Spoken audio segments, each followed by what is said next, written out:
ಬಿಸಿ ಅನ್ನಕ್ಕೆ ಕುಂಬಳಕಾಯಿ ಮಜ್ಜಿಗೆ ವಡೆ ಸೂಪರ್ ಐತೆ ಅಷ್ಟು. 2 ಗ್ಲಾಸ್ ನೀರು ಹಾಕೋತೀನಿ. ಕುಂಬಳಕಾಯಿ ಹೆಚ್ಚಿಟ್ಕೊಂಡಿದ್ದೀನಿ ಬುಗ್ಲ.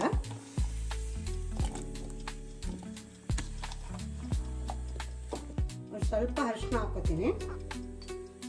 ಇಟ್ಕೊತೀನಿ, ನೀಟಾಗಿ ಬೇಯಬೇಕಿದು. ಇದಕ್ಕೊಂದು ಸ್ವಲ್ಪ ಉಪ್ಪು ಹಾಕಿರ್ತೀನಿ. 1 ಟೇಬಲ್ ಸ್ಪೂನ್ ಎಣ್ಣೆ ಹಾಕೋತೀನಿ. ಸ್ವಲ್ಪ ಜೀರಿಗೆ, ಸ್ವಲ್ಪ ಮೆಣಸು, 6-7 ಹಸಿಮೆಣಸಿನ್ಕಾಯಿ, ಧನಿಯಾ ಇಷ್ಟು ಸೇರಿಸಿ ಹುರಿತೀನಿ ಸ್ವಲ್ಪ ಕೆಂಪಾಗೋ ತನಕ.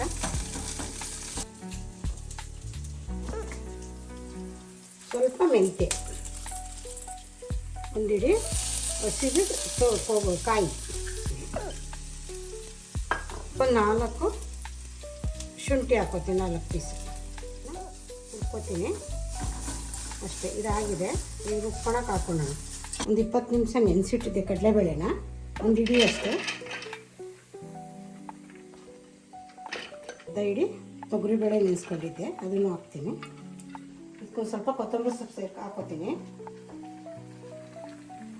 ಈಗ ಇದು ಹುರಿದಿಟ್ಕೊಂಡಿದ್ನಲ್ಲ, ಇದನ್ನು ಇದಕ್ಕೆ ಹಾಕೋತೀನಿ.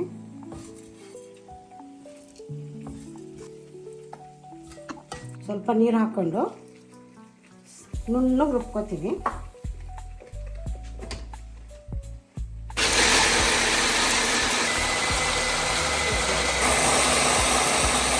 ಸ್ಪೂನ್ ಎಣ್ಣೆ ಹಾಕೋತೀನಿ, ಒಗ್ಗರಣೆಗೆ ಸಾಸಿವೆ ಹಾಕೋತೀನಿ, ಬೇವಿನ ಸೊಪ್ಪು ಹಾಕ್ತೀನಿ, ಒಣಮೆಣಸಿನ್ಕಾಯಿ ಹಾಕೋತೀನಿ. ಮಸಾಲೆನ ಇದಕ್ಕೆ ಹಾಕ್ತೀನಿ.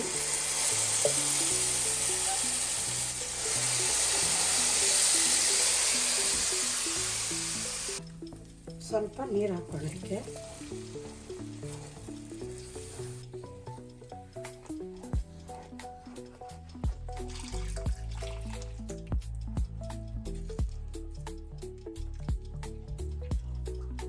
ತಕ್ಕಷ್ಟು ಉಪ್ಪು ಹಾಕೋತೀನಿ. ಇದಕ್ಕೆ ಸ್ವಲ್ಪ ಕುದ್ದಿದೆ ಇದು.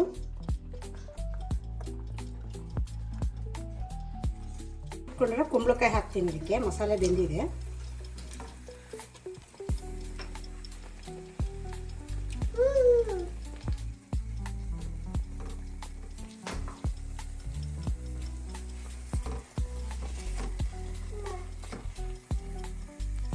ಚೂರು ಬೆಲ್ಲ ಹಾಕ್ತೀನಿ. ಇದು ಆಗಿದೆ. ಸ್ವಲ್ಪ ತಣ್ಣಗಾಗಲಿ, ಮೊಸರು ಹಾಕ್ತೀನಿ. ಈಗ ಒಂದು ಅರ್ಧ ಬೌಲ್ ಮೊಸರು ಸೇರಿಸ್ಕೊತೀನಿ ಇದಕ್ಕೆ.